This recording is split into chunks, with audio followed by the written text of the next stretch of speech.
የቱሪዝም ዘርፉን ከነበረበት አዝጋሚ ለውጥ እንቅስቃሴ ወደ እምርታዊ ለውጥ እንዲያሸጋግር የተቋቋመው የኢትዮጵያ ቱሪዝም ትራንስፎርሜሽን ምክር ቤት አራተኛ መደበኛ ጉባኤውን አካሂዷል።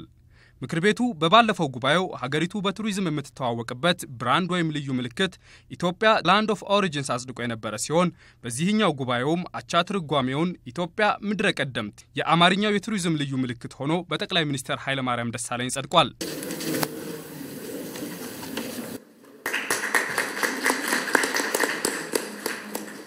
እዚህ የተሰጠን የቱሪዝም የገበያ ልዩ ምልክት ደስ ብሎኛል። ራሱ ኢትዮጵያ የተባለው ጽሑፉም በፊትም አይተነዋል። ለወጣቱም ይሁን ለተማሪውም ይሁን ለውጭም አገር ይሁን ደስ የሚያሰኝና የሚያመራምር ነው። የትራንስፎርሜሽን ምክር ቤቱ ሰብሳቢ ጠቅላይ ሚኒስትር ኃይለማርያም ደሳለኝ ምክር ቤቱ ከተቋቋመበት ጊዜ ጀምሮ በርካታ ስራዎችን እያከናወነ ቢሆንም ሀገሪቱ ካላት ሰፊ የቱሪዝም ሀብት አንጻር ሲታይ አሁንም ተጠቃሚነቱ አናሳ መሆኑን ገልጸዋል። በዚህ ዘርፍ የሚፈለገው ስራ ባለመስራታችንና ትራንስፎርሜሽኑ ባለመረጋገጡ ምክንያት የተገባንን ያክል ጥቅም ሳናገኝ ቆይተናል። አሁን ዳዴ ማለት ጀምረናል። ይሄንን ጅምር ስራችንን ምክር ቤቱ የበለጠ ጥልቀት እንዲኖረው ያደርጋል የሚል እምነት አለኝ።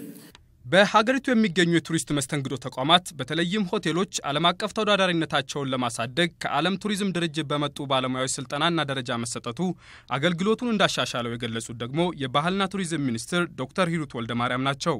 የቱሪስት መዳረሻ የሆኑ ታሪካዊ ቅርሶችን የመጠበቅና የመንከባከብ ስራዎችም እየተሰሩ መሆኑን በመግለጽ የላሊበላ ውቅር አብያተ ቤተክርስቲያናት እንዲሁም የአክሱም መካነ ቅርስ ላይ ልዩ ልዩ የመሰረተ ልማት ግንባታዎችና መጠነኛ የጥገና ስራዎች መከናወናቸው እንዲሁም በይሃ መካነ ቅርስ የሚገኘው ጥንታዊ ቤተ መቅደስ መጠገኑና ከከርሰ ምድር አዳዲስ ጥንታዊ ቅርሶች ተቆፍረው መውጣታቸው እንደ ስኬት ማንሳት ይቻላል።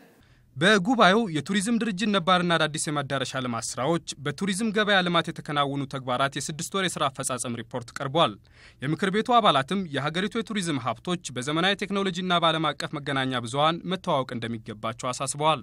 ዲጂታል የሆነ በታብሌቶችና በተለያዩ ነገሮች ላይ ሁሉን ነገር ማየት የሚችል ዜጎችን ነው እየጠራን ያለነውና ቴክኖሎጂ በጣም በትኩረት ቦታ ሊሰጠው ይገባል የሚል ነገር አለኝ።